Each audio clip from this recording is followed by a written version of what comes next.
You may have noticed, but you probably didn't, but I haven't done a video for a few days. I went to the Brecon Beacons for a weekend with a family. We stayed in a cottage in the middle of nowhere, and this time the kids even enjoyed it. It was so relaxing. It's been so relaxing, in fact, it's been hard to get back into the swing of things.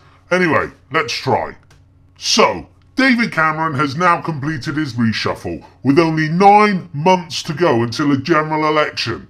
Doesn't it seem a strange thing to do, with only 9 months before a general election? I don't know how many men were sacked and removed from the cabinet today because I just don't care. And I don't know how many women have been promoted to the cabinet today because again, I just don't care.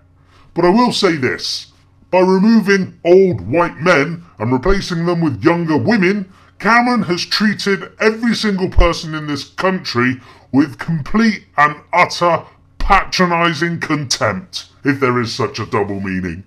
Does he honestly think that by having a few female breasts in the cabinet as opposed to man breasts, that we will come round to his policies and his ideology? Because that is his plan. Show him some page-3 stuff and we'll be on to a winner. That's how little he thinks of the electorate. I'm sorry, David, we aren't all Sun readers, I'm afraid.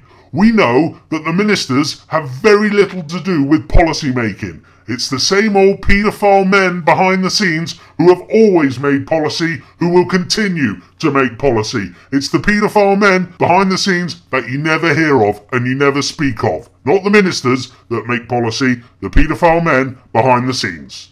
All you have done is to get rid of people who the public see as seedy old men, some of whom have sex abuse claims hanging over their head, like Ken Clark. I suggest you Google Ben Fellows.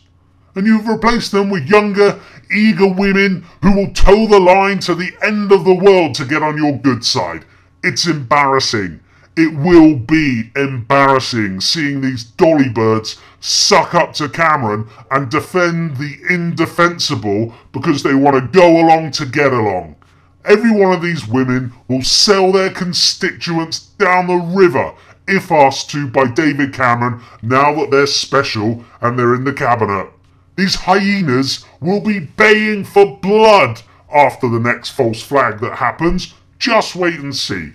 Another reason I believe Cameron did this massive reshuffle only 9 months before a general election is to clear the decks of the potential embarrassment of his former cabinet members who are seedy old men getting caught up in the paedophile inquiry. As I've already mentioned, Ken Clark has already been accused by Ben Fellows of abusing him, so this was a chance for Cameron to clear the decks and distance himself from them. Is this really the best Cameron could do to try and save his premiership? God help us.